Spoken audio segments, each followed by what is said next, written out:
quite an experience for many reasons, most of which I can't describe. They're more feelings than anything else.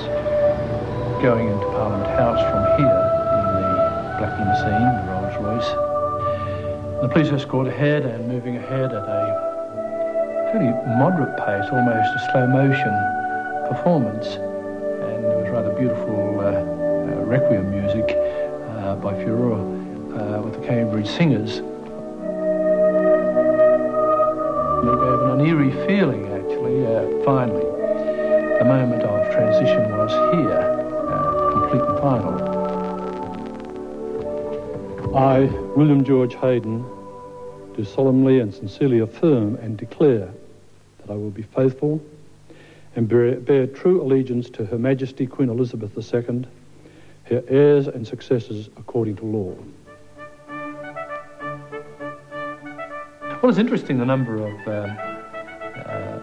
publicly known figures who said to me, Bill, don't do it. Don't get rid of the Rolls Royces. We'd like a ride in them. From police constable to His Excellency, from the working-class suburbs of Brisbane to the vice-regal residence at Yarralumla, a chateau, Bill Hayden once sarcastically called it when he was opposing a pay rise for his predecessor as Governor-General. Very well appointed, he told Parliament, rent-free, with a small army of supplicant servants, and as a fringe benefit, a stable of luxury motor vehicles. The quintessential Australian, who's now the Queen's representative, is not sarcastic anymore. There are 14 people who have been, or in my case, I am, Governors General of this country who have served in Parliament. 5 of them were Australians, the other 9 came out of Conservative politics in Great Britain. But which of those do you admire most? I can't say that I can categorise there, but... Any role models? No, I think everyone set their own stamp on it. But Ninian and Val Stevens are absolutely delightful people, and I'm only repetitiously saying what others have said. Zalman Cowan and his wife Anna gave a distinctive Australian style to what they were doing. Well... You missed one there when you were going to the ones you admire, was there? You're obviously talking about Sir John Kerr. That's right, I've got no comment to make about that. That's been an issue of great controversy in the community, and I think that's best left alone. I hate to say it, but there's no room for any more photographs. We'll sell the divan. You would probably riposte, but that means you wouldn't be able to get much lower than where your photograph's going to go, Mr. Hayden. If I thought of it, I would have.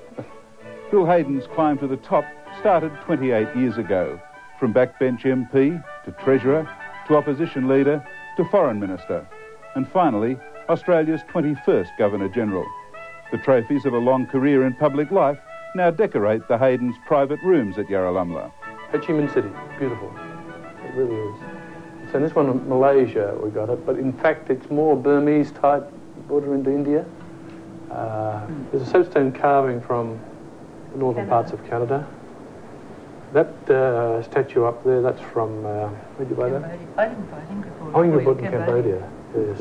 And this was a work of a sculptor in Canberra, which I bought for Dallas for a wedding anniversary, not long after we came in Parliament. I think it's very graceful and stylish and modish, and reminded me of her and still does.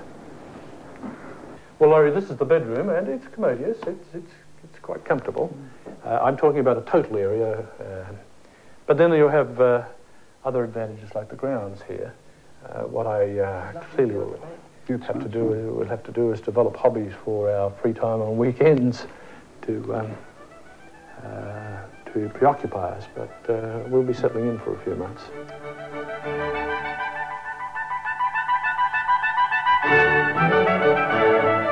You once said the Governor-General should be put in his proper place as a ceremonial figure on leave from the Merry Widow. Is that Bill Hayden now? I think one of the important things in a full life, and particularly as one reaches full maturity, is to have made not too many, but some mistakes. And that way one can recall that one is very human and frail and has been guilty of error, and therefore is perhaps less self-righteous or demanding of others, more understanding, and that's one of those errors. You are not on leave from the Merry Widow? I sincerely trust not. There was a lot of comment when you were sworn in about you affirming rather than taking the oath. A lot of people who found talkback radio programs were really offended by that. They obviously want you to represent God, Queen and country rather than just the last two. Does that surprise you? No, I think there are not a large number of people, although they're very articulate. Some have some very strong views well developed in a particular direction, but by and large I think there are people who ask good questions of general concern that I'm an atheist, but I'm an atheist, that is well known, and I can't be dishonest either to the public or to my own conscience on these matters. I have written to people who've expressed concern about my atheism, pointing out that there was a time when I did try to believe. We were under extreme stress at home. We'd lost a daughter. And I just couldn't do that. And what I found was it was very lonely. And the Christians who believe are very fortunate. There are many atheists in our community, and they are citizens in a pluralistic society with rights too. And there's no reason why an atheist, as much as a believer, who may not be a Christian, who may be a Muslim or a Buddhist, or a range of other identifiable and respected religions a range of other identifiable and respected religious beliefs, be Governor-General if they're suitably equipped. There's still obviously a lot of comment and suspicion about how and why you're here. Craig McGregor in the Sydney Morning Herald, for example, on the morning of your swearing in, began his article by saying, "There he stands, bloodied knife in his back. In his hand he holds another knife used only once before in 1975. How do you react to that kind of thing? Oh, I thought it was rather purple journalism, and I think somewhat overwrought, apart from the fact that the report or the account was wrong and substantially wrong in quite a number of the claims it made. But in that one sentence, though, it's true, isn't it, that there are people who believe, perhaps most people believe, that Bob Hawke gave you this job to assuage his guilt over taking the Labor leadership from you. What do you say to people who believe that? I say that you should talk to Bob Hawke because he is a man to whom they are talking. I don't believe that, incidentally. I believe myself to be as good, at least, as any of my predecessors, and in particular, I would say this of my Australian predecessors who have been politicians, and for all of whom I have great respect for their record of office. What do you say to those who can't understand why a Labor man like you wants to be in a job which was the means of the destruction of a Labor government? I mean, it's not logical to me, obviously not to you, but what do you say to them? Well, I point out that the Constitution provides for a Governor-General. He has important functions to fulfil. Without the Governor-General, government can't proceed because there is no one to authorise the legislation which has been passed by Parliament. There would be a vacuum. You were in this very room on November the 5th, 1975. You spoke to Sir John Kerr, and you were the only member of the Whitlam ministry who twigged that something was up, that Kerr was perhaps not going to do what Whitlam wanted him to do. Must feel very odd to you sitting on the other side of the desk now in his job. Well, look, I make no comment about Sir John Kerr. That's been well gone over many times before. It's a field that's been deeply tilled and regularly so. But I have been, the way you view sitting over there. I have been in this office many times, with Paul Haslutt, for instance, who would ask ministers in the Whitlam government period to join him for coffee at the end of an executive council meeting and engage in interesting discussions. You've mentioned Sir Paul Haslutt. As Governor-General, he described his role as a watchdog over the Constitution and a watchdog over the government of the day. In your case, is it from drover's dog to watchdog? All I'd say is that the proper role of a Governor-General is to receive and act upon the advice of his responsible ministers. That is the principle of democratic parliamentary government, certainly the principle followed by the Queen, for instance. Does that mean not a watchdog?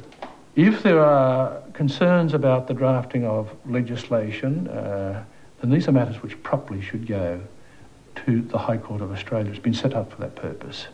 And not even a lawyer or even a lawyer who's a former judge. is able to supplant the role of a High Court, nor should he try to, and nor is there any provision in the Constitution for that to be done. Just to pin you down, you're saying that it's not the Governor-General's role to decide whether a proposed action by government is constitutional. That would not be cause for you to act. That's what the High Courts are for. There are lots of fairly recent examples where governors or Governor-Generals have had to take their initiative. I think, for example, of when Harold Holt died, and Governor-General Lord Casey called Sir John McEwen as the National Party leader and not Billy McMahon, who was the Liberal leader. And there's contention about that. Yeah. There is contention and dispute about that. Every issue which has been addressed in practice is still the cause of running debate, of disagreement. And similarly, if one goes into hypothetical cases, the dispute will become even more inflamed, and it wouldn't make sense. But doesn't it prove my point that there are situations where you can't just accept the advice of your minister? What it means is that it would neither be prudent nor wise of me to be speculating on these things, as much as it may be helpful for your program. But it does show, because you'd have a running debate. That your sort of form answer that you just accept the advice of ministers doesn't always apply. It can't always apply. Well, you've got a government in power, and you have your responsible ministers. You obviously accept their advice. And we have a government in power. I do not see a period of instability into the future, and I just decline to be drawn into the speculative theorising on which there are many authoritative opinions as there are propositions put forward. It just isn't productive. But it's a myth that you won't at some stage have to exercise power and initiative, isn't it? I don't believe that what you're putting forward is something that's tenable at all within either the text or practices of proper democratic government, that a Governor-General is going to take over the affairs of a country in which there is stable government, and we have had stable government for a very long time, and I believe we're going to continue having it into the future. And I'm not prepared to speculate on the matter beyond that. Okay. I'll turn the page. I'll give up. Do you think because you're Bill Hayden, because of your background and the circumstances of your appointment, that the job will be harder for you than, say, for Sir Ian Stephen? For example, he was able to speak on multiculturalism. I suspect if you did it, the Liberal Party would jump up and down and say you're being partisan because John Howard has criticised multiculturalism. Well, I hesitate to observe that he was very close to the end of his period in office when he did speak on that subject. I don't think it would pay for any Governor-General to, however, putting that issue to one side, to be canvassing issues which are already causing political disputes. But I think there are matters which can be talked about where that does not become a problem. Also, your problem over travel a few months before your appointment, doesn't that make it harder for you to travel as Governor-General? Well, it was a most unfortunate experience. I was provided with an entitlement which had been provided to predecessors right back as part of the conditions of appointment to office, of travel overseas at ministerial level. And I travel overseas at that level.